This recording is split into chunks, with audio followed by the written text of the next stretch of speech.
Alright, what's up guys, it's Spider back for another Persona 5X video. So today we're going to go over a brand new character coming out in a couple days here for a brand new patch for Global. I know this video is coming out pretty late, so you guys probably don't know everything, but I'm still going to go over it regardless. Before I get started though, I really appreciate it because you drop a like, comment, subscribe, would really help me out, trying to get to 1,000 subscribers before the end of the year. But with that being said, let's get into this. So, as you guys do know, we're getting Fox here, or Yusuke, you know, however you want to call him. He's going to be coming out to the game. Honestly, not really a great character to be summoning for. He's kind of not that great, but if you do like the character, you know, go ahead and roll for him. Just letting you guys know he's not really that good.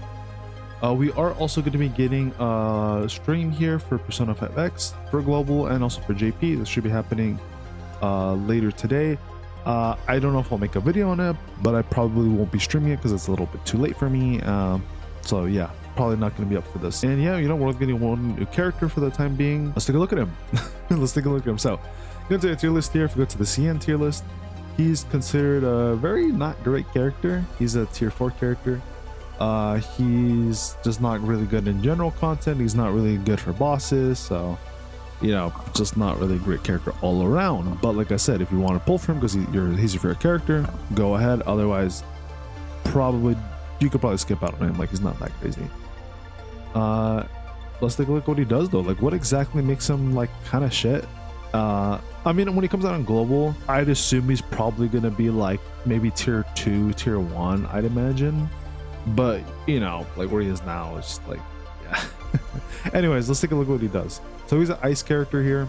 He's also AoE because he's a sweeper. His skill 1 here, he deals 720, or I would say 72 defense, deals 72% defense as ice damage. So you're gonna want to build him with defense to all foes, so it's gonna be a little bit tanky, so that's cool. He's also he's gonna do to all foes, yes, so AoE with 100% base chance to inflict the main target with freeze for 2 turns, so that's cool. So immediate freeze for whoever you decide to select, but it is AoE. His skill 2 here, Frost Slash, it is also AoE, does ice, it does cost all these two cost 20 SP as well. But for Frost Slash, you deal 92% of your defense as ice damage to random foes 5 times. And then you prioritize foes that have not been attacked yet. When you have shield, additionally increases skill damage by 30%, and then you decrease your skill damage, or decreases skill damage by 60% when attacking the same foe up to a maximum of 20%.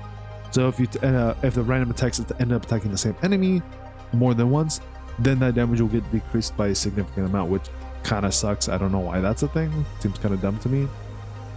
But he does get a 30% damage buff if he does have a shield, so that's cool. Skill 3 here, Ginka, I'm going to say this horribly, Ginka Zanshin.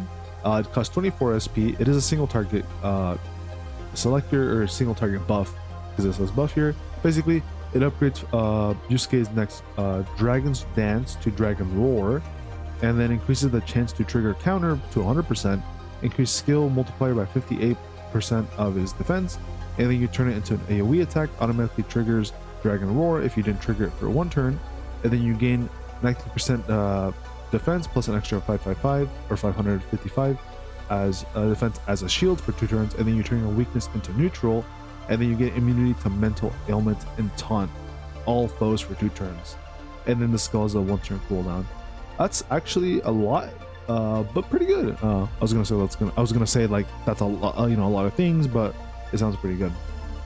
So basically here, he's buffing up whatever dragon or Dragon's Dance is to Dragon Roar. He gets a counter from this.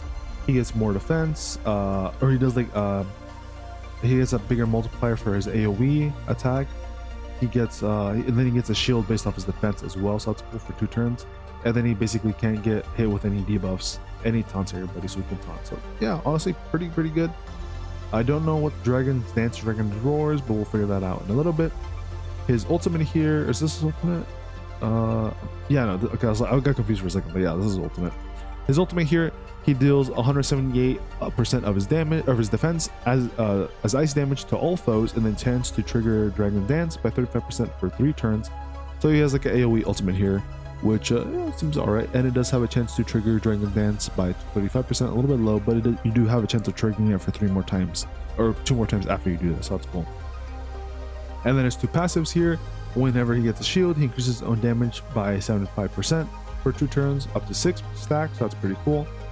So you can get a lot of, so basically if you like apply a bunch of shields, he's gonna get a big damage buff here. That's cool. His other one here, Craving, when using skills that give shield, increase Fox's penetration by 20% for 1 turn. I mean, I guess that's good. I don't really know how good penetration is in this game, but that doesn't sound too bad. At least it's something that's kind of decent.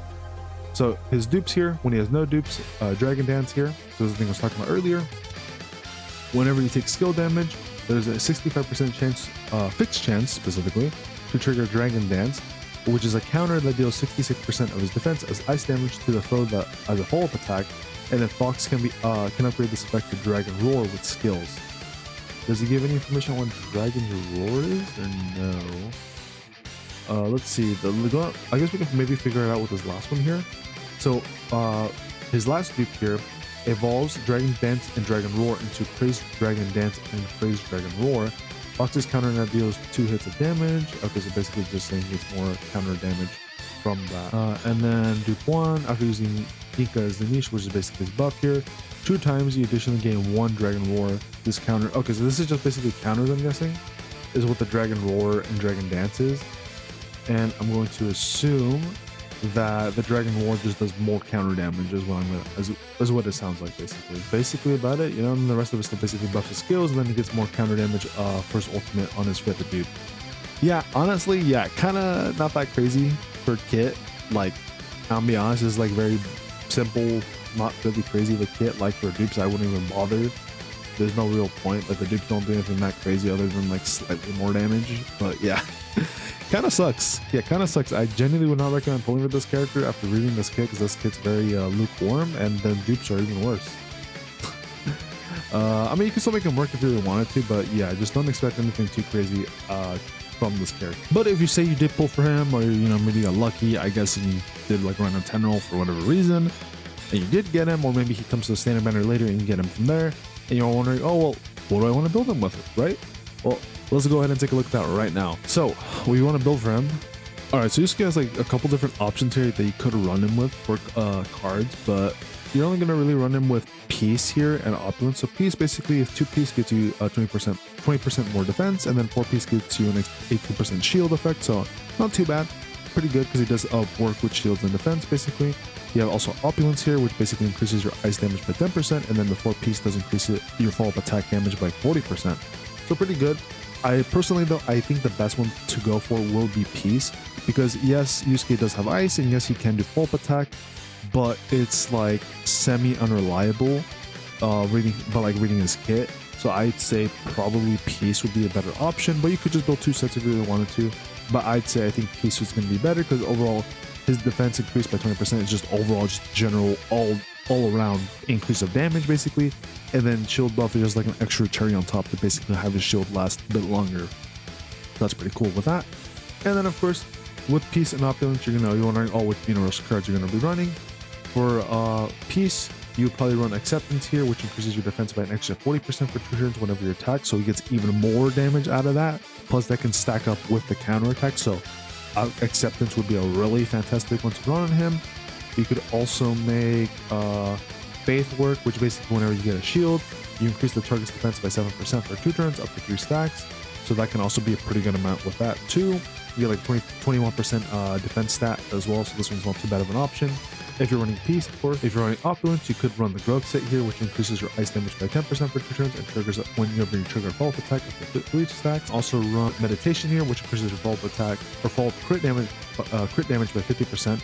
This one's not a bad option, but like I was saying, personally, I think it's going to be smarter to go with Peace set, just because the defense is going to be generally like overall going to be boosting his overall damage, whereas Opulence is only going to be whenever he does counters, and counters for him are going to be like, you know, a little bit unreliable in my opinion. So I personally think Peace is going to be the way you run in. And then if you're going to be running Peace for universe cards, I'd say Acceptance is a great option, or you could do Faith. Faith is another decent option too, but I think Acceptance is going to be better, because he's going to be able to get attacked more often, and it's a really fat defense buff, so everything's going to get increased even more, so he's going to have a lot more damage output from that. Whereas Opulence, you know, he gets some ice damage, which is cool, I guess. And then follow-up attack is another option, but like I said, it's a little bit unreliable, so I really want to mess with that. since he's not like actively like doing follow-up attacks like very, very often. He's only doing it from his ultimate here, you know, whatever, or like his well, not really ultimate, from his like other passive heroes, dupe passive with 0 dupes, which is the whole 65% chance to trigger Dragon Dance, which is a counter that counts the counter as a follow-up attack. So that's what I mean, it's a little bit unreliable. He doesn't really have any other way like other characters do, where they can just kind of like on command follow-up attack, or one character does like a regular attack and then you get a follow-up attack on top of that or something, right? So that's why I recommend, I think Peace is going to be the better option to go for rather than Opulence. But yeah, you know, that pretty much wraps it up. I don't really got too much else to talk about in this video. I may add more to this, but this video will probably go up before this patch goes live, so most likely this will be all there is. There's gonna be some information, some new things coming out soon, so I may make a video on that letting you guys know. Otherwise, I'll just probably keep these to maybe characters or whatever, and what they do and whatnot. But yeah, you know, if I'm being honest, the game has been kind of like not boring, but it's been okay for me. If I'm being honest, I kind of been having more fun with Uma Musume as of late than Persona 5X. Persona 5X has been kind of more like I go into my dailies and I kind of log in, log out. I haven't done the event yet. I might check it out before it leaves, but we'll see. Just cause the main thing I don't like in this game is the palaces. Palaces are kind of, they made me a little feel, you know, I don't like them much. But with that being said, though, I just want to get that out of the way. But yeah, regardless though, hope this helps you guys out. If you guys are playing a summon for Yusuke, like I said, I don't personally recommend a summon for him. I don't really think he's that good of a character.